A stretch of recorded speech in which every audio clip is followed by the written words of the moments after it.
من 3000 سنة للعالم كله، الحق والعدل، باسم الملكة حتشبسوت بالنيابة عنها وعن الملك. برحب بكل ضيوف مصر، برحب بكل الحاضرين الملوك، برحب بجماهير النادي الأهلي والكابتن محمود الخطيب. بالنسبة لنا الأهلي ده بيفرحنا، وصلنا للعالمية. أنا عرفت 4 رؤساء في النادي الأهلي: صالح سليم عرفني بيه إبراهيم المعلم وعمر الشريف، الكابتن حسن حمدي، المهندس محمود طاهر، والكابتن محمود الخطيب. عشان كده حققنا بطولات وحققنا أمجاد.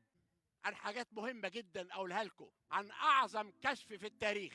واحد من عيلة عبد الرسول كان بيسوق غنمة طلعت فوق، طلع يجي وراها، لقى بير نزل فيه، لقى 40 موميا. المومياوات، لأن مفيش كلمة موميا. الكشف الثاني توت عنخ آمون، أعظم كشف في الدنيا، 398 قطعة اللي كشفت بعد خطوات أيضا حوالي 300 متر.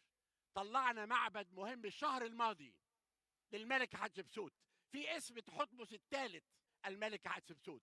كشفنا أيضا المدينة الذهبية، اللي أنا بقول إن كأس العالم اللي جه أول حاجة عملها راح الهرم، وبعد ما راح الهرم راح المتحف الكبير في أجمل بقعة في الدنيا.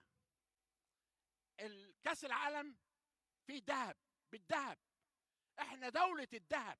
ملك ميتاني إلى الملك أمنحتب الثالث بقول له ابعت لي ذهب، عشان ذهب عندكم زي التراب.